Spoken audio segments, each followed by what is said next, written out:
आपण पाहत आहात महाराष्ट्र क्रांती न्यूज, आवाज सर्वसामान्य जनतेचा। आजच्या या खऱ्या अर्थाने काळा दिवस म्हणून हा आपण साजरा करतो। या ठिकाणी उपस्थित राज्याचे महामहिम राज्यपाल CP राधाकृष्णनजी, राज्याचे लोकप्रिय मुख्यमंत्री देवेंद्र फडणवीसजी, उपसभापती विधान परिषद डॉक्टर नीलमताई गोरे, मंत्री कौशल्य विकास मंगलप्रभात लोढाजी, माहिती तंत्रज्ञान मंत्री आशिष शेलारजी, मंत्री आदिवासी विकास अशोक उईकेजी, सर्व मान्यवर आणि सभागृहामध्ये उपस्थित लोकप्रतिनिधी आणि या आणीबाणीच्या काळामध्ये जे सहभागी झालेले अनेक सत्याग्रही, खरं म्हणजे आपण स्वतंत्र भारताचा अमृत काळ आपण साजरा करतोय, पण तेव्हाच आणीबाणीच्या विषकालाची 50 वर्ष देखील आज पूर्ण होत आहेत। 25 जून 1975 रोजी तत्कालीन पंतप्रधान स्वर्गीय इंदिरा गांधी यांनी आणीबाणी लादून भारतीय लोकशाहीचा गळा घोटण्याचं काम केलं होतं। या घटनेला आज 50 वर्ष पूर्ण होत आहेत। आजचा दिवस हा संविधान हत्या दिवस म्हणून भारताच्या इतिहासातला एक काळा दिवस म्हणून नोंदला गेला आहे। आणीबाणीच्या काळात देशातील लोकशाहीसाठी लढा देणाऱ्या सर्व ज्ञात अज्ञात देशप्रेमी बंधू भगिनींना मी विनम्र अभिवादन करतो। त्यांचा संघर्ष आपल्याला कायमच प्रेरणादायी ठरेल, ऊर्जादायी ठरेल। आणीबाणीच्या काळामध्ये केवळ विरोधकांचाच नाही तर भारतीय राज्यघटनेने दिलेल्या मूलभूत हक्काचा, व्यक्ती स्वातंत्र्याचा गळा देखील घोटला गेला। लाखो लोकांना विनाकारण तुरुंगात डांबण्यात आलं। 150 वर्ष ब्रिटिशांशी संघर्ष करून मिळवलेल्या स्वातंत्र्यावर घाला घालण्यात आला। न्यायपालिकेची स्वायत्तताही धोक्यात आली। महामानव डॉक्टर बाबासाहेब आंबेडकरांनी देशाला संविधान दिलं। या संविधानाच्या प्रिअम्बलमध्येच सुरुवातीला शब्द आहेत, we the people of India. या पीपलचीच हत्या काँग्रेस राजवटीने त्या काळात केली। ती केवळ संविधानाची हत्या नव्हती तर लोकशाहीच्या आत्म्यावर झालेला तो हल्ला होता। हुकुमशाहीचा वरवंटा किती भयानक असू शकतो याची जाणीव पुढल्या पिढ्यांना राहावी म्हणून हा काळा दिवस लक्षात ठेवायला हवा। मी खरं म्हणजे हिंदू हृदय सम्राट बाळासाहेबांचे विचार पुढे नेतोय। त्यामुळे शिवसेना प्रमुखांची विचारधारा पुढे नेत असताना मला अनेक जण विचारतात, बाळासाहेबांनी तर आणीबाणीला पाठिंबा दिला होता, मग तुमचं मत काय? बाळासाहेबांनी कधी आणीबाणीला स्वच्छ सरसकट पाठिंबा दिला नव्हता। त्यांनी आणीबाणीला थेट पाठिंबा दिला हे अर्धसत्य आहे। बाळासाहेब हयात असताना त्यांना हाच प्रश्न अनेकदा अनेकांनी विचारला।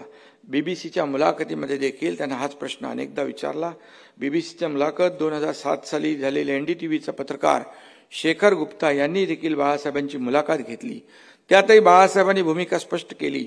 बाळासाहेबांनी म्हटलं होतं की आणीबाणीचा निर्णय राष्ट्रहितासाठी घेतला गेला असेल तर मी त्या निर्णयाचं समर्थन करेन, मात्र स्वतःची खुर्ची टिकवण्यासाठी जर हा निर्णय घेतला गेला असेल तर या हुकुमशाहीचा मी तीव्र शब्दामध्ये निषेध करतो आणि आणीबाणीच्या नावाखाली देशात हुकुमशाही आणण्याचे प्रयत्न खपून घेतले जाणार नाहीत असंही त्या काळात बाळासाहेबांनी स्पष्ट केलं। हे बाळासाहेबांचे शब्द आहेत आणि त्याची मुलाखत घेणारे लोक आहेत। जेव्हा इंदिराजींनी प्रसार माध्यमांची गळचेपी करण्याचा प्रयत्न केला त्याविरुद्ध आवाज उठवणारे बाळासाहेब होते। बाळासाहेबांच्या मार्मिकचाही गळा आणीबाणीनेच घोटला, मार्मिकही बंद केलं होतं। देशाचं रूपांतर छळछावणीत झालं। आणीबाणीचा विषकाल आदरणीय प्रधानमंत्री नरेंद्र मोदीजींच्या नेतृत्वाखाली आपण अमृतकाल साजरा केला। काँग्रेस राजवटीतला हा विषकाल फक्त आठवतो। मोदी सरकार हे लोकशाही मार्गाने लोकांनी निवडून दिलेलं लोकांचं सरकार आहे, कल्याणकारी राज्य आहे। मोदी सरकारसारखं क्षमाशील आणि सहनशील सरकार आजवर झालं नाही, होणारही नाही. मला आश्चर्य आणखी एका गोष्टीचं वाटतं. मोदीजींच्या वाटचालीला छुपी आणि बाणी अशी विश्लेषणं लावून टीका करणारे काँग्रेसवाले खऱ्याखुऱ्या आणीबाणीबद्दल मात्र तोंडावर पट्टी लावून बसतात, तोंडावर कुलूप लावून बसतात, मौन बाळगतात. ज्यांनी आणीबाणीच्या नावाखाली संविधानाचाच गळा घोटला तेच आता संविधान खतरे में आहे असा गळा काढतात. याच्यावर काय म्हणायचं. परमपूज्य बाबासाहेबांनी दिलेलं संविधान हे उठता बसता दाखवतात. संविधान बदलाचं फेक नरेटिव्ह पसरवतात. मतांसाठी कुठल्याही थराला जाण्याचा प्रयत्न करतात. याला संविधानाला खऱ्या अर्थाने मगाशी आपण पाहिलं की मोदीजींनी संविधान डोक्याला लावून नंतर संसदेमध्ये प्रवेश केला, परंतु यांना संविधानाला स्पर्श करण्याचाही नैतिक अधिकार नाही आहे असं माझं मत आहे. पण तरी त्यांची दुकानं चालू आहेत. ही कुठली छुपी आणीबाणी. आणि म्हणून आज सोशल मीडियावर उलटसुलट टीकांचा महापूर होतोय. शिवाय शाप देखील टनावारी दिल्या जात आहेत. वृत्तपत्रातही भरपूर टीका होते, न्यूज चॅनल्सवरही बेसुमार टीका होते.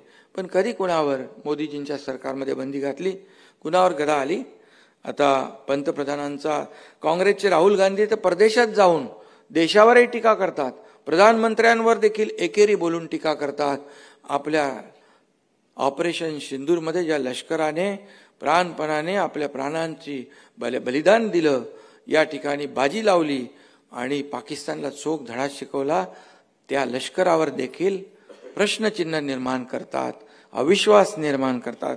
ही कुठली लोकशाही? आणि म्हणून आणि तरी सुद्धा ते उजळ मात्याने फिरतात.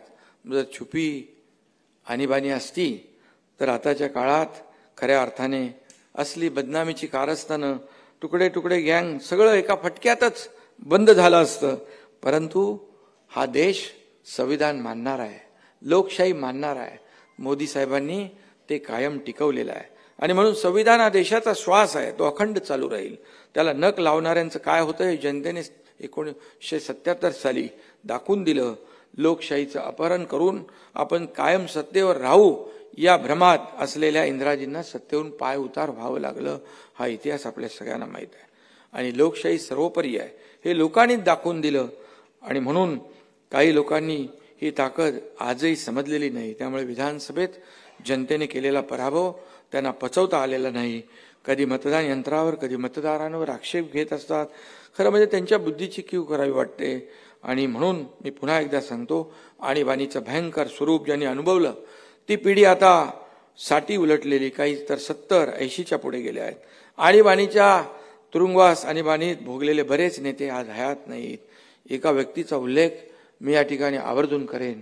त्यांचं नाव आहे गंगाधरराव फडणवीस आणि आपल्या मुख्यमंत्री महोदयांचे ते पिताश्री. आणि मगाशी पाहिलं आपण की मोदी साहेबांनी देखील वेश बदलून देशभरामध्ये आणीबाणीला विरोध केला आणि आपल्या लोकांची पाठराखण केली.